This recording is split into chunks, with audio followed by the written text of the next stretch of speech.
Welcome to the latest edition of The Blend. My name is Steve Benz, recording live from Studio B somewhere outside of Chicago. If you do not recognize the guy to one of my sides, I'm not even sure which side they're on anymore. His name is Daniel James. He is a singer, songwriter, actor. He's done just about everything you could possibly think of. This is his American radio debut. Daniel, welcome to the show. Hello, Steve. Thank you for having me on, and I hope you're going to be gentle with me. It's my first time. Well, I'll put some gloves on. You know what they say in the doctor's office. Hey, I'm a southpaw, man. Come on. And both you and I are drinking, enjoying some coffee and some tea, so cheers to you, mate. Cheers to you. Cheers to you, and cheers to all your listeners. It is fantastic to have you on. I know my listenership always likes or prefers to hear people with an accent.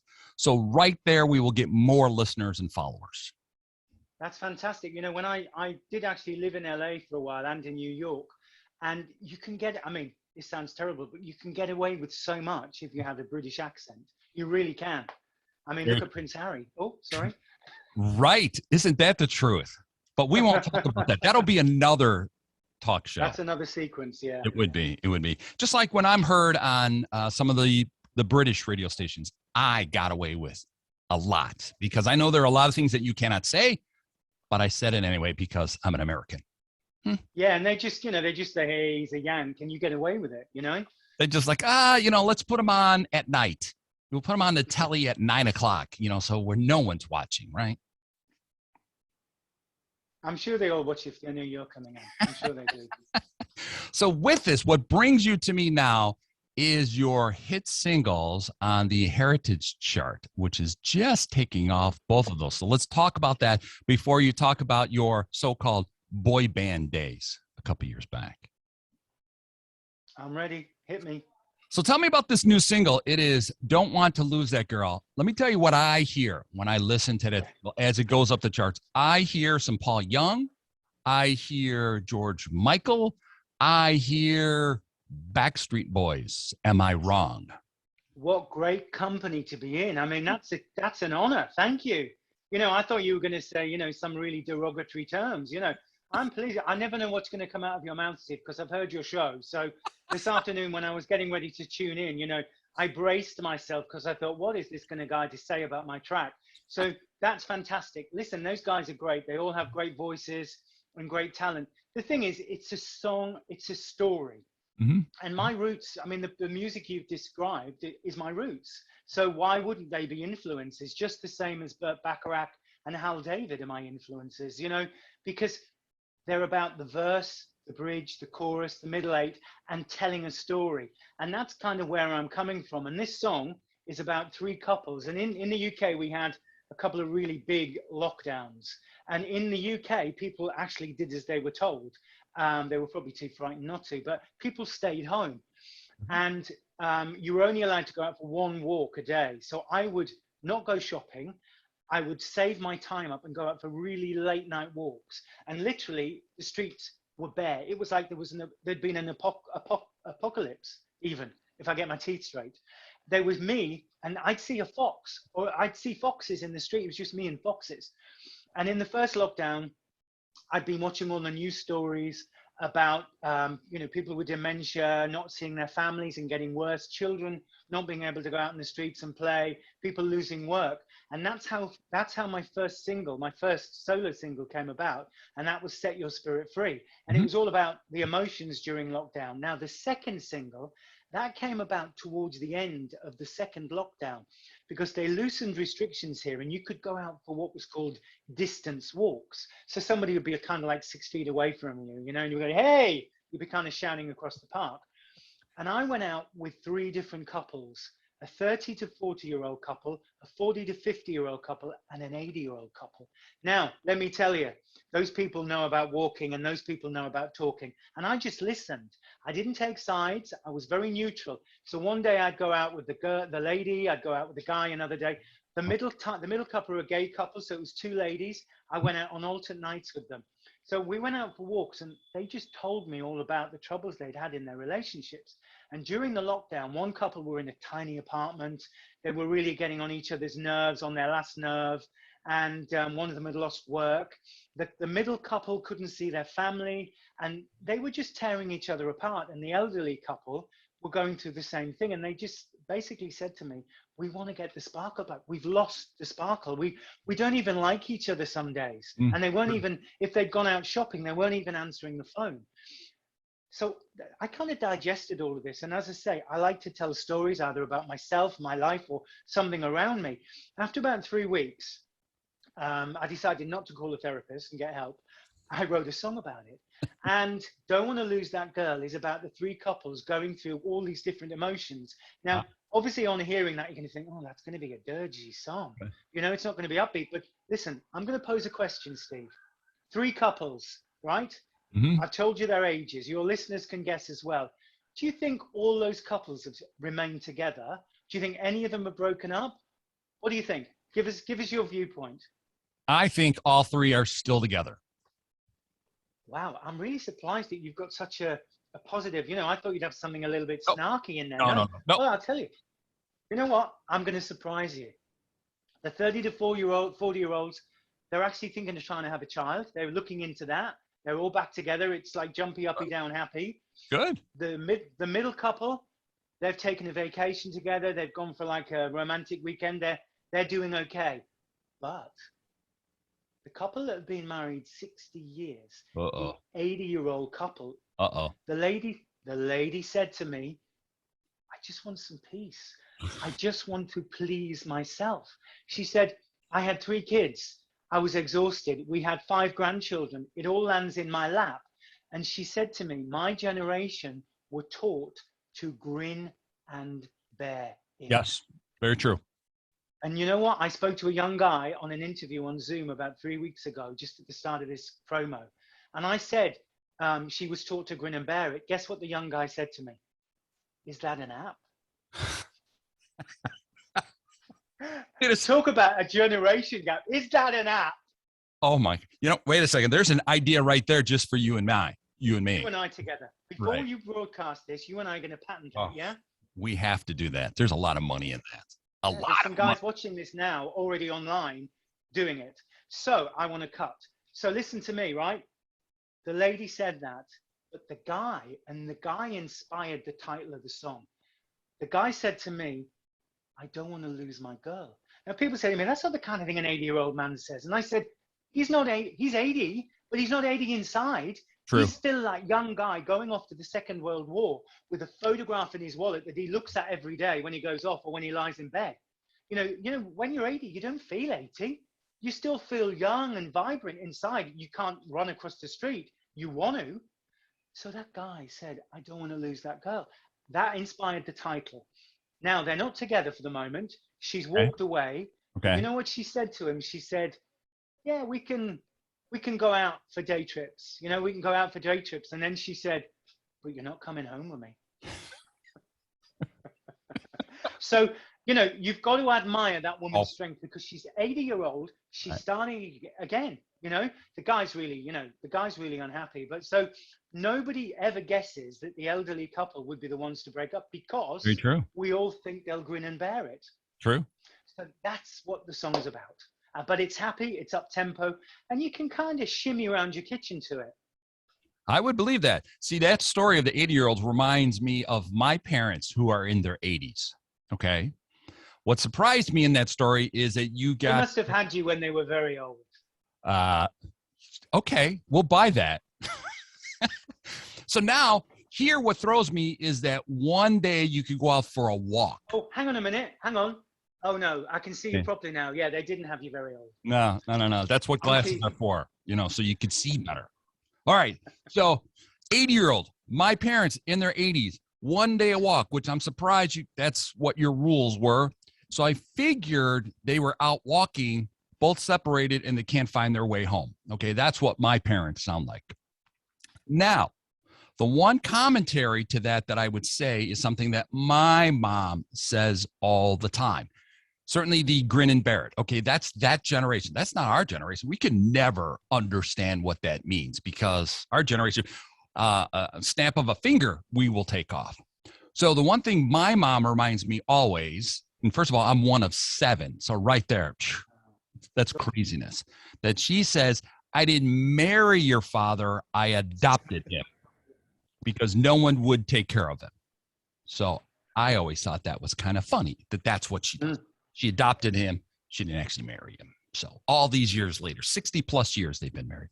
That is unthinkable that I could think people could get along that long. And here you guys only walk one time a day or twice a day. That's hard to believe. That's really hard to believe. They must know each other inside out, your parents. That is amazing. Well, if they would just get my name right, I would be really happy. Just once. You know, I have to wear like a name tag. That's how that works. Anyway. Yeah, unfortunately, when they get older, you get half a dozen names before yours come, you know? That's right. And when you're angry, you probably get the full name as well. Oh, absolutely. You know, that, the middle name, they'll call me the dog's name that passed away 37 years ago, things like that. But that's another TV show, okay, that we could have together. So with that, talking about technology that we had difficulty even just connecting today. So where does technology lie in this story that you have of these new singles? How were you able to produce these new songs if you couldn't go anywhere? Just a little help from a couple of friends of mine, like a home studio. Okay. You know, Steve, years ago, I was in people call it a boy band, but I hate the term. Are we back? We're back. We just froze for a moment there. That's just technology, my friend. Yeah, exactly. You know what it is? I didn't put as you would say, I didn't put the dime in the meter. So basically, we came to the States in Yale in the early days, and we recorded with in LA, and it was fantastic. But we didn't have a release in LA. But in the UK and across Europe and Japan, we were like knocking on doors. We were big. In those days, you recorded in a studio and you had to have a record deal, and it was all very proper. These days, you know, the one good thing about technology is you can make your own tracks, you can release your own tracks. And I recorded Set Your Spirit Free, but my group ended very badly for me. I don't know in the States whether when bands break up, you find out the reasons behind it, or whether people stay stum or whatever, but nothing was said when my band broke up. We were playing a gig in Barcelona to 35,000 people. We flew back to London. We were recording with a guy called Colin Thurston in North London. He was a big producer in the late 80s, worked with Bowie and lots of people, great guy. Recorded one of my ballads in Livingston Studios. I got home really tired, said bye. The next morning I woke up and opened the paper. Finito, end of story. And you know what? You don't have an HR person to call. You can't call up and say, hey, can we talk about this? You know, I didn't have Elton John's number. I can't ring up and go, hey, Elton, can you help me? You know, I come from a working class family. Nobody in my family is in the business. I was down the dumper. I had nothing. I lost everything. I took it very, very badly because when we first got together, we'd have a beat up car. We'd drive to the north of the country and play a gig at 11 at night, then drive across and play another one at 1 in the morning, drive home, get up the next day, write some songs. Then we used to do something called the lunch club. And in schools, kids would have their lunch, and then we'd appear just as their lunch was finishing, if it wasn't enough to give the teachers a bit of indigestion. And we'd do a couple of songs, and the kids would go bananas. And then they'd go back to lessons, and all the ladies in the lunch club, we call them dinner ladies here, lunch ladies, they would put us some like lunches aside, and they always looked at us and went, God, you guys look so thin. And so they'd pile the plates. We'd stuff our faces with this great food and then go home and write some more songs and then be back out gigging. So we worked our backsides off for like 3 or 4 years to get the band where it was. And it was amazing, but it ended like that. So never take anything for granted in life.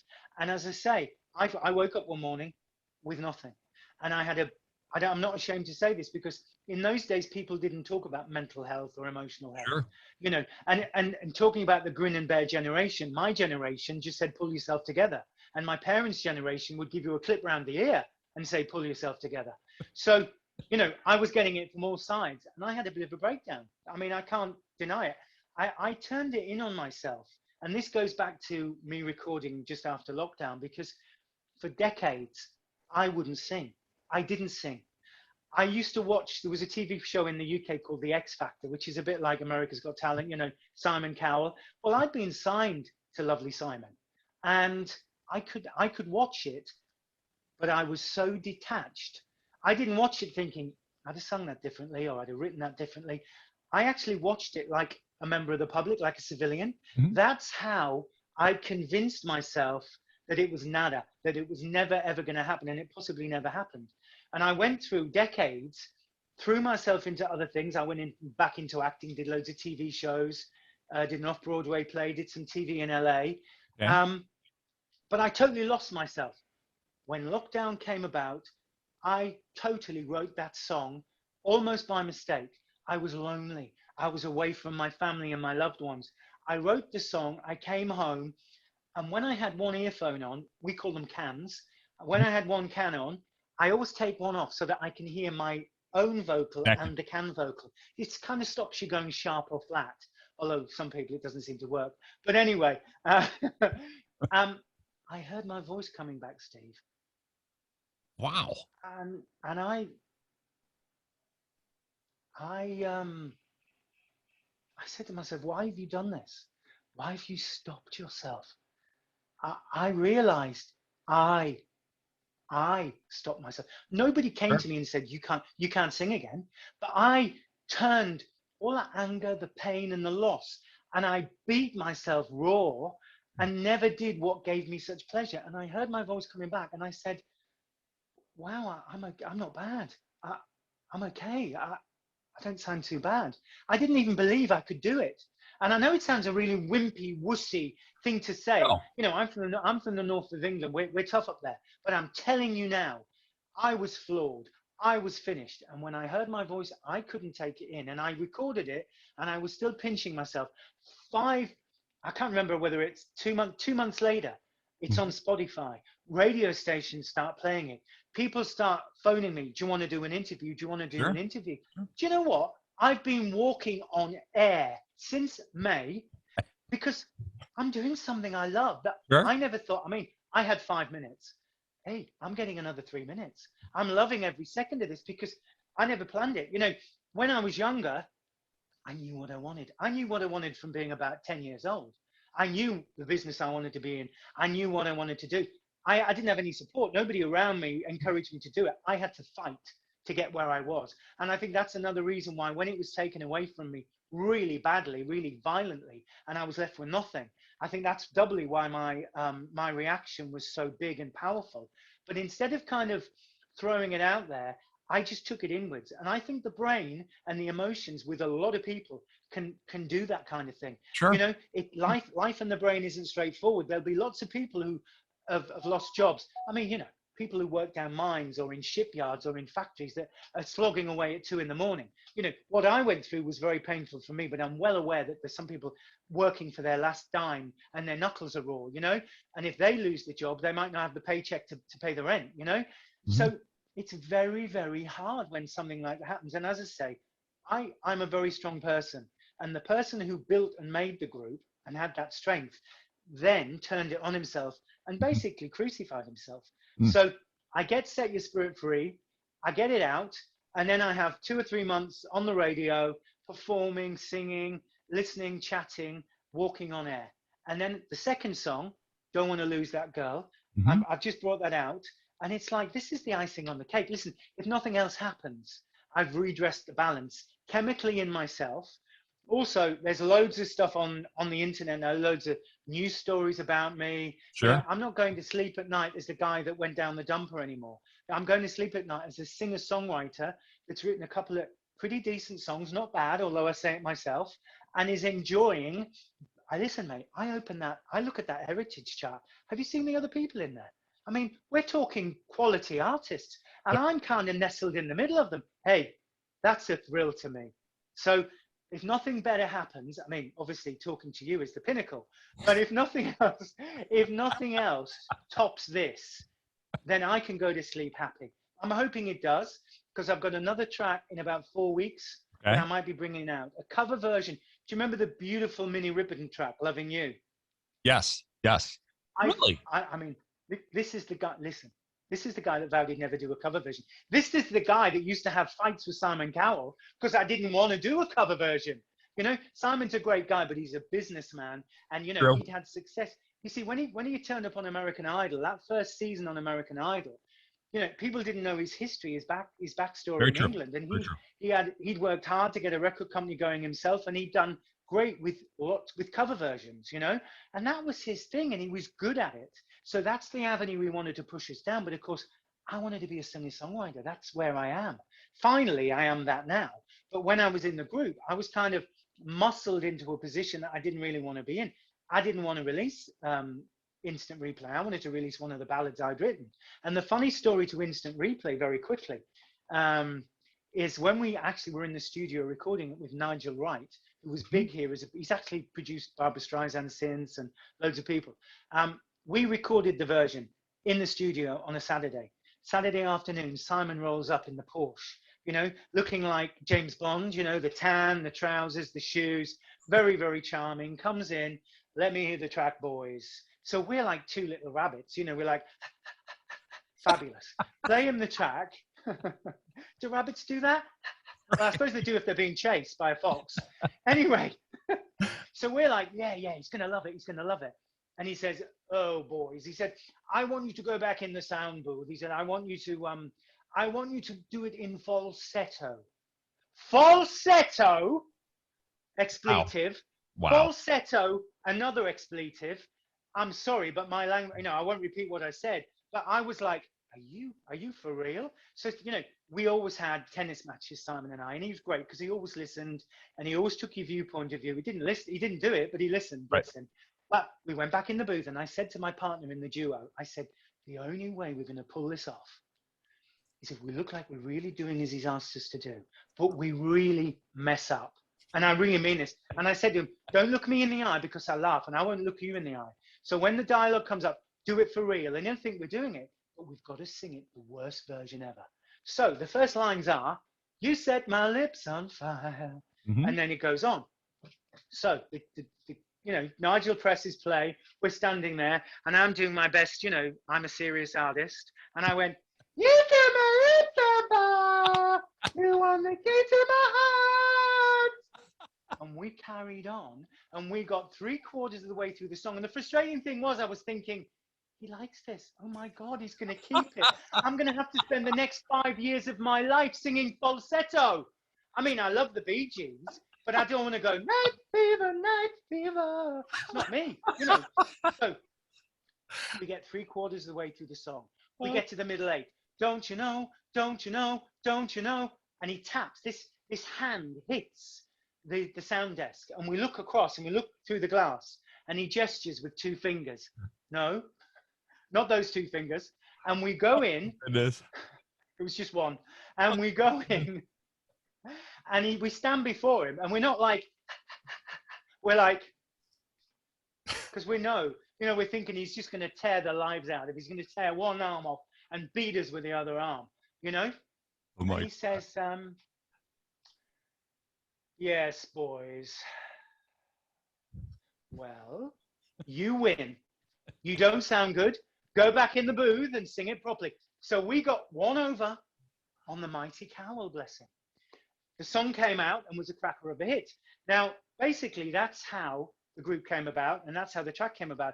And leading us back to Set Your Spirit Free, my story is I now have more control. So technology, which is the question you asked, it's in some ways it's not good because it's great to have a record company behind you. It's great to have a figurehead because you can call Simon up or call whoever up, your manager, Jeff Chegwin in our case, and you can get things sorted, get things moving if there's a problem. But also the drawback is if you don't want to do a cover version, you don't have to do a cover version. And strangely enough, I didn't, but I have. So my current single, Don't Want to Lose That Girl. Bear in mind, that song is for every gender because the couples I went out with, 2 straight couples and a gay couple, love, emotion, breakups, heartache, can hit anybody at any age, any gender. I can now write songs and release them on my own, you know, label or my own, on the internet, which is great. And in about a month's time, I may be releasing a cover of the old Minnie Riperton hit Loving You. And I've sang it as a duet. I actually don't take lead on this. There's a wonderful girl singer called Melissa Whitehouse, who I've been working with as a writer. We've been writing together a track for a K-pop girl group, because I'm sure you know K-pop is the bomb at the moment. It You know, is. BTS #1 for like 8 weeks or something, and another girl group #1 on the iTunes chart for 6 weeks. So we've come up with this track. It's very Spice Girls, but modern day. And we're just finishing production of now. We're hoping that a K-pop group in South Korea are going to take it. So while we were doing that, Melissa and I kind of fooled around a little bit with it in the studio musically, and we came up with "Loving You is easy 'cause you're beautiful." But Melissa sings lead, kind of. I Okay. sing the choruses with her, and I do. Listen, it's not rap. I do a bit of talking on there. Do you remember years ago, Telly Savalas did That's right. If? Yeah. Hmm. Well, I talk. I'm not purporting to be a rapper, you know. So I do a little bit of talking on there, and it's actually not a bad track. So in about 4 weeks' time, you could be getting something drop in your inbox of "Loving You." So, and it's a very upbeat, dancey track. You know, it's fun, but it's kind of got a bit of the '90s in it as well. Okay. So that's coming next, and then maybe I'll have a single about December, which is kind of wintry, kind of like put your coat on, wrap up with your scarf. So that's as far as things go at the moment. Like I say, Wow. it may continue. Who knows? Listen, I'm enjoying this 5 minutes. You have to enjoy it. I mean, considering what you've been through, and it's amazing what the mind will do to save themselves. Look at what you went through. Okay. Your mind protected you until you were ready to come back who you are, what you really love to do. And I think that's true of pretty much all walks of life, even with me Oh, I radio. never thought of it like that, Steve. So, I never thought that my mind was actually protecting me. I never looked at it that way. I kind of looked at it like I was an idiot for, not sorting it out. But I thank you for that. That's great. because even with, I have to talk about my life, radio industry, TV, it goes up and down. Come on, you and I have been in the same industry. The likelihood of making it is like so slim. So what do? Your mind protects itself. It just does. It just protects you to help you get through the day by day. And I think the lockdown gave an opportunity for people that didn't handle it very well, and others that handled it really well and found a new way to live, a new, essentially a new street. Instead of going left, I'm going to go right because I'm out walking by myself. I walked a lot this past year. So, of course, I walked by a lot of bakeries and had a lot of donuts. So I'm not sure that. You know what? I was just going to say to you, the walking's probably done your heart rate good, your lung capacity good, your blood sugar level. But of course, if you've gone in for the donuts and the pastries, it's good coffee too. And of course, when you were singing that really bad version of Instant Replay, I heard my own singing voice. So thanks for bringing me back to my childhood before my voice started to crack. I appreciate that. I do. Oh, so the one question I had, I don't want to keep you too long because we're going to have back over and over again because you're a lot of fun. You are a lot of fun. I think you can make it here in the States. I think that single that you have could make it on the charts here, which I am just so happy that I'm one of the guys around the world playing the track for you. So, well, you're one of the first. You know, you jumped on board very, very quickly with the stuff from Britain. You obviously have a really good ear. My question to you is, how did you kind of get into the British music stuff? I co-hosted a show on one of the stations over there. So they had heard me, and I've been trying to get on British radio for some time. There was an American on the BBC. I don't recall his name. And that was always my dream, was to be on the BBC, was to go overseas, not so much to be here. I don't know why, but that was kind of my dream to do that. But don't think that it might never happen. Paul Gambaccini, I know him a little bit. Mm-hmm. He was always good to the group. He's a nice man, but he's kind of very mature now in years. Mm-hmm. So there's going to be a little vacancy coming. So don't give up on that dream. So you're going to help me bump him off? Is that what you're suggesting? Wait a second. I didn't say that out loud, did I? Hey, Paul's invincible. Nobody would bump him off. But when eventually he hangs up his Guinness Book of British Hit Singles, there's going to be a gap there. And I'll be shouting loud, get the Steve guy from Chicago in. He's the one. It's really surprising what technology has done. It's taken even some of the things I've done in the past, and now I have listeners around the world. You would have never guessed that when I started this, or even doing the technical part. I was the first one on video with my show. This goes back 20 plus years. I would have never envision that. And just knowing that someone in Australia can hear me, and New Zealand and London and Germany still just blows my mind, and it keeps bringing me back. It's amazing. And yet again, not just technology, but lockdown brought that to the fore in a bigger way. So, you know, how fantastic you've got listeners all over the world. And I'm glad for my sake as well, because I'd love people to hear Don't Want to Lose That Girl. So thank you for bringing me to everyone's attention. I really appreciate it. I really love having you on the show. We're going to have you back. I want to thank you so much for being on the show. And with each track, I will have you come back. Fair enough? Steve, you're a diamond. Thank you. And hi to all your listeners. And I hope you enjoy the single. Thank you. Everybody, that is Daniel James. You can find him all over social media and get his latest single, Don't Want to Lose That Girl, and listen to the story. It will change how you listen to the song. Thanks, Daniel. Cheers, mate. Bye-bye now.